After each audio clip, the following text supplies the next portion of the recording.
रोहन अपनी जेब से फूलों की माला निकालता है और अपने पिता की तस्वीर पर चढ़ाने लगता है। तभी पीछे से छवि उसका हाथ पकड़ लेती है। क्या कर रहा है तू? जिनके लिए पूरा गांव आज हमें कोस रहा है, उनकी पूजा करेगा? रोहन धीरे से बोला। माँ, वो मेरे पापा हैं। छवि कुछ पल चुप रही। पापा थे?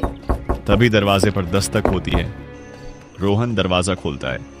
एक आदमी बोला, सरपंच जी ने पंचायत बुलाई है, तुम्हें बुलाया है। दोनों चौपाल पहुंचते हैं।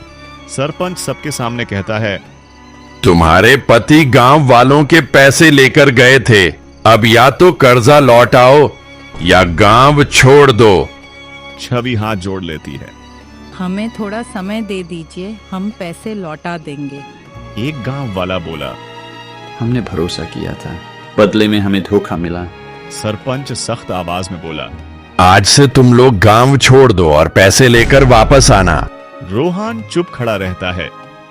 कुछ देर बाद माँ बेटा घर लौटते हैं। छवि सामान बांधते हुए रोने लगती है।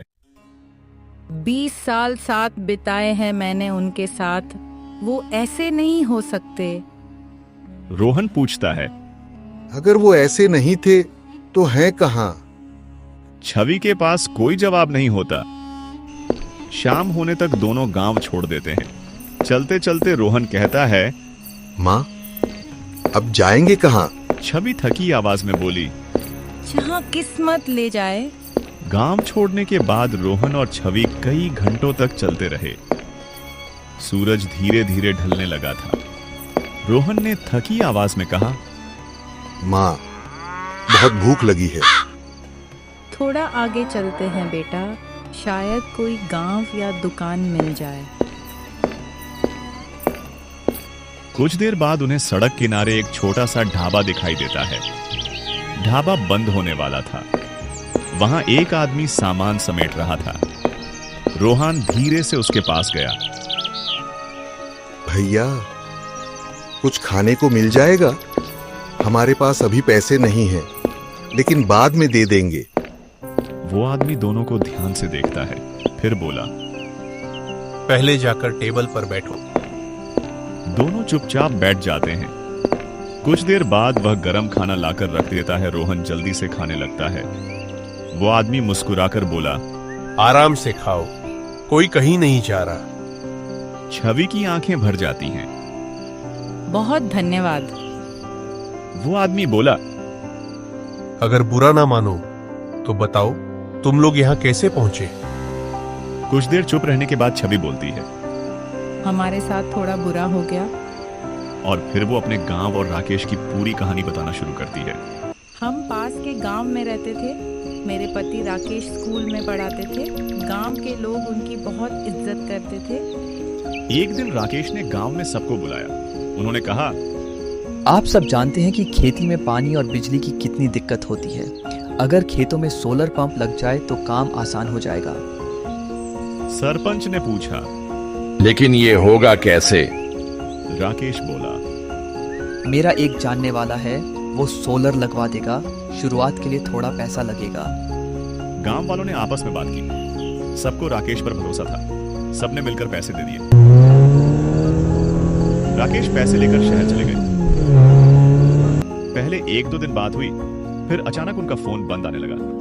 1 दिन, 2 दिन, फिर कई दिन निकल गए, लेकिन वो वापस नहीं आए। गांव वालों को लगा राकेश पैसे लेकर भाग गए। लोग हमारे घर आने लगे, सब पैसे मांगने लगे। मैंने सबको समझाया, हमें भी कुछ नहीं पता, लेकिन किसी ने विश्वास नहीं किया। फिर पंचायत बैठी और फैसला हुआ, आज से तुम लोग गांव छोड़ दो और पैसे लेकर वापस आना। इतना बोलकर छवि चुप हो गई।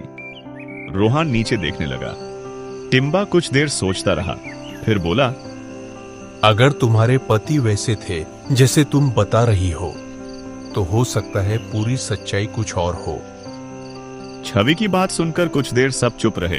फिर रोहन बोला, माँ, मैं एक बात सोच रहा हूँ। छवि ने पूछा, क्या सोच रहा है बेटा?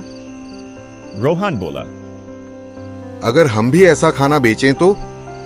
छवि बोली, लेकिन हमारे पास पैसे कहाँ हैं? रोहन बोला। ढाबा नहीं माँ, पहले छोटा ठेला लगाएंगे। टिम्बा बोला। ये काम हो सकता है। रोहन खुश होकर बोला। अगर लोगों को खाना पसंद आया तो धीरे धीरे सब ठीक हो जाएगा। छवि बोली। लेकिन खाना कौन बनाएगा? टिम्बा मुस्कुराकर बोला। पहले पहले मैं मदद कर दूंगा। छवि हैरान हो गई। आप हमारे लिए इतना क्यों कर रहे हो? टिम्बा बोला। आज तुम्हें जरूरत है, कल किसी और को होगी। रोहन बोला। माँ, हम मेहनत करेंगे। छवि ने उसकी तरफ देखा, फिर बोली। ठीक है बेटा, हम फिर से शुरू करेंगे। कुछ दिनों बाद टिम्बा ने उनके लिए एक छोटा सा ठेला तैयार कर दिया। सुबह जल्दी तीनों ने मिलकर खाना बनाया। मिट्टी के बर्तनों में खाना रखा गया। मन्नू और छवि ठेला लेकर पास के गांव पहुंच गए, लेकिन काफी देर तक कोई नहीं आया। छवि बोली। लगता है कोई नहीं खरीदेगा। रोहन बोला। थोड़ा इंतजार करते हैं माँ। थोड़ी देर बाद एक आदमी आया। उसने पूछा। क्या बेच रहे हो? रोहन बोला। आलू भात और सब्जी। आदमी ने थोड़ा खाना लिया। खाना खाते ही वो रुक गया, फिर बोला। भाई, खाना तो बहुत अच्छा है। उसने अपने लिए और घर के लिए भी खाना ले लिया। धीरे धीरे कुछ और लोग आने लगे। सबको खाना पसंद आने लगा। शाम तक उनका लगभग सारा खाना बिक गया। घर लौटते समय छवि मुस्कुराई। आज कम कमाया, लेकिन शुरुआत अच्छी हुई। रोहन बोला। माँ, अब सब ठीक होगा। दूर खड़ा टिम्बा दोनों को देखकर मुस्कुरा रहा था। धीरे धीरे मन्नू का काम अच्छा चलने लगा। कुछ महीनों बाद उसने और उसकी माँ ने एक छोटा सा ढाबा खोल लिया। एक दिन रोहन बोला। माँ, अब हमें गांव वालों के पैसे वापस करने हैं। छवि बोली। हाँ बेटा, तभी हम अपने गांव वापस जा सकेंगे। उसी समय गांव का एक आदमी उनके ढाबे पर आया। उसने कहा। और रोहन, तुम्हारे पिताजी के दोस्त का पता चल गया है। उसी आदमी ने तुम्हारे पापा को धोखा दिया था। उस आदमी ने गांव वालों के सारे पैसे वापस कर दिए थे। तब सबको सच पता चला कि राकेश पैसे लेकर भागे नहीं थे, वो तो गांव वालों के पैसे वापस लाने की कोशिश कर रहे थे। यह सुनकर रोहन और छवि की आंखों में आंसू आ गए।